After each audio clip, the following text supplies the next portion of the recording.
తెలంగాణ రాజకీయాలను సామాజిక కార్యకర్త రాజలింగమూర్తి హత్య షేక్ చేస్తోంది. ఫిబ్రవరి 19న రాత్రి 7:15 భూపాలపల్లి రోడ్పై వెళ్తూ ఉండగా ఓ నలుగురు ఆగంతకులు అటకాయించారు. నా బైక్ ఎందుకు ఆపుతున్నారని నిలదీశాడు రాజలింగమూర్తి. కానీ ఒక్కసారిగా కత్తులు గొడ్డలతో రాజలింగమూర్తి మీద దాడి చేశారు. తల మెడ మీద నరికేశారు.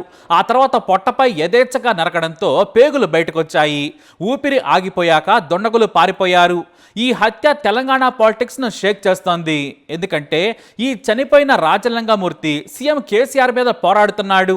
కాళేశ్వరం ప్రాజెక్టులో అవినీతి జరిగింది, మేడిగడ్డ కుంగుపాటు మీ పాపమేనని కేసు వేశాడు. ఈ కేసులో భూపాలపల్లి జిల్లా కోర్టు మాజీ సీఎం కేసీఆర్, మాజీ మంత్రి హరీష్ రావు, నాటి నీటిపారుదల శాఖ కార్యదర్శి రజత్ కుమార్, నాటి సీఎంఓ కార్యదర్శి స్మితా సబర్వాల్, ఇంజనీరింగ్ అధికారులు హరిరామ్ శ్రీధర్ సహా మేఘా కృష్ణారెడ్డికి, అలాగే ఎల్ఎన్టీ సంస్థకు నోటీసులు జారీ చేసింది.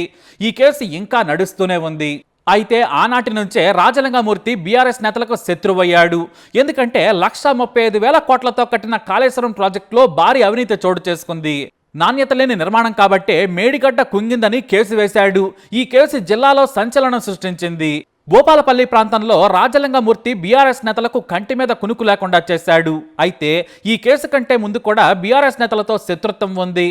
వాస్తవానికి మొదట ఈ రాజలింగమూర్తి కూడా బీఆర్ఎస్ నాయకుడే. 2019లో జరిగిన మున్సిపల్ ఎన్నికల్లో భూపాలపల్లి 15వ వార్డు నుంచి బీఆర్ఎస్ కౌన్సిలర్గా భార్యను పోటీలోకి పెట్టాడు. ఆయన భార్య నాగవెల్లి సరళ గెలిచింది. కానీ పార్టీతో విభేదాలు వచ్చాయి. దీంతో సరళను పార్టీ నుంచి బహిష్కరించారు.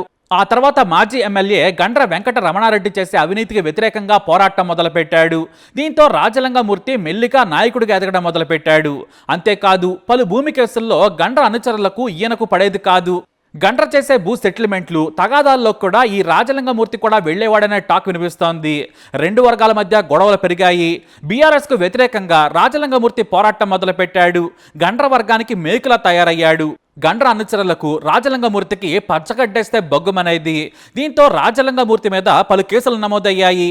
ఆ తర్వాత కేటీఆర్ లాంటి నాయకుల సాయంతో రాజలింగమూర్తి మీద రౌడీ షీట్ తెరిచారు. ఆ తర్వాత పీడీ యాక్ట్ పెట్టి జైలుకు పంపించారు. దీంతో కేసీఆర్ మీద మరింత పగ పెంచుకున్నాడు రాజలింగమూర్తి. జైలు నుంచి రాగానే మేడిగడ్డ కుంగిన వార్త చూశాడు.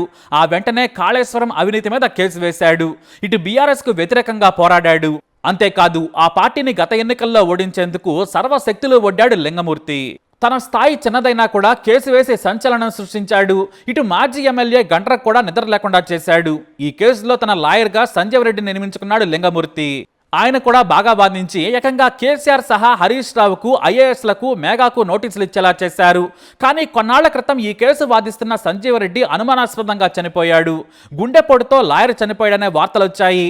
అయితే ఆయన్ను బెదిరించారని, ఈ కేసులో ముందడుగు వేస్తే చంపేస్తామని కూడా కొంతమంది హెచ్చరించారట. మరి ఏం జరిగిందో తెలియదు, కానీ లాయర్ మాత్రం చనిపోయాడు. నాటి నుంచే రాజలింగమూర్తి కాస్త జాగ్రత్తగా ఉంటూ వచ్చాడు. కానీ అధికారంలో ఉంది కాంగ్రెస్ కాబట్టి తనకేమీ కాదులే అనుకున్నాడేమో. ఒంటరిగానే బైక్ మీద తిరిగేవాడు. ఇప్పుడు కూడా గండ్రకు, ఆయన అనుచరులకు మాత్రం కంటి మీద కునుకు లేకుండా చేస్తున్నాడు. గత ఎన్నికల్లో పార్టీ ఓటమికి రాజలింగమూర్తి వేసిన కేసు కూడా గులాబీ పార్టీ నేతలు జిల్లాలో ఓడిపోయేందుకు కారణమైంది. కాళేశ్వరం అవినీతి మీద బాగానే ప్రచారం చేశాడు.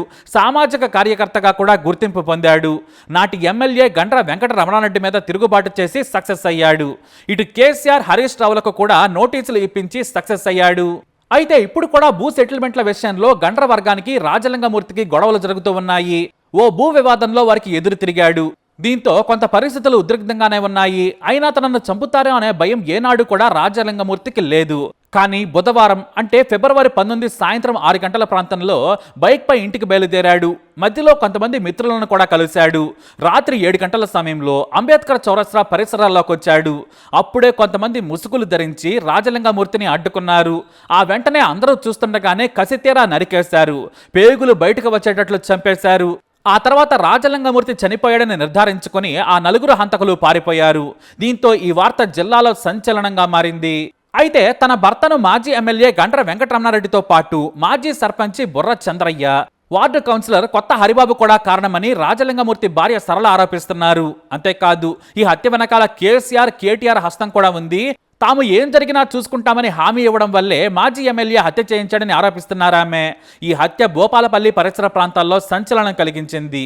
నిందితులను కఠినంగా శిక్షించాలని ఎమ్మెల్యే గండ్ర సత్యనారాయణరావు డిమాండ్ చేశారు. అంతేకాదు మంత్రి కోమటిరెడ్డి వెంకటరెడ్డి కూడా ఈ హత్యను తీవ్రంగా ఖండించారు. రాజకీయ ప్రయోజనాల కోసమే రాజలింగమూర్తిని హత్య చేశారని ఫైర్ అయ్యారు మంత్రి వెంకటరెడ్డి. ఇక కేసీఆర్ బయటకు వచ్చిన రోజునే ఈ హత్య జరగడంపై పలు అనుమానాలు వ్యక్తమవుతున్నాయి. కేసీఆర్ హరీష్ రావులే చంపించారని కుటుంబ సభ్యులు ఆరోపిస్తున్నారు. కేసులు వేస్తే హత్యలు చేస్తారా అంటూ రాజలింగమూర్తి కుటుంబ సభ్యులతో పాటు కాంగ్రెస్ కూడా ఆగ్రహం వ్యక్తం చేస్తోంది. సుపారీ ఇచ్చి చంపించారని, పక్కా ప్రొఫెషనల్ కిల్లర్స్ చేసిన హత్య అని ఆగ్రహం వ్యక్తం చేస్తున్నారు. కాళేశ్వరం అవినీతిపై పోరాటం చేస్తున్నాడు కాబట్టే చంపించారు. బీఆర్ఎస్ హత్య రాజకీయాలను ప్రేరేపిస్తుందని కాంగ్రెస్ నాయకులు ఆరోపిస్తున్నారు. ఇప్పుడు ఈ హత్య రాజకీయ రంగు పులుముకుంది. పోలీసులు విచారణ చేస్తున్నారు. అసలు హత్యకు కారణం ఏంటి, ఎవరు చంపారనేది మరికొద్ది రోజుల్లోనే తేలనుంది. మరి రాజలింగమూర్తి హత్యకు ఎవరి కారణం? మీ అభిప్రాయాన్ని తప్పకుండా కమెంట్ ద్వారా తెలియజేయండి. ఈ వీడియో అప్డేట్స్ కోసం మా ఛానల్ ఫాలో అవ్వండి, అలాగే తప్పకుండా సబ్స్క్రైబ్ చేసుకోండి.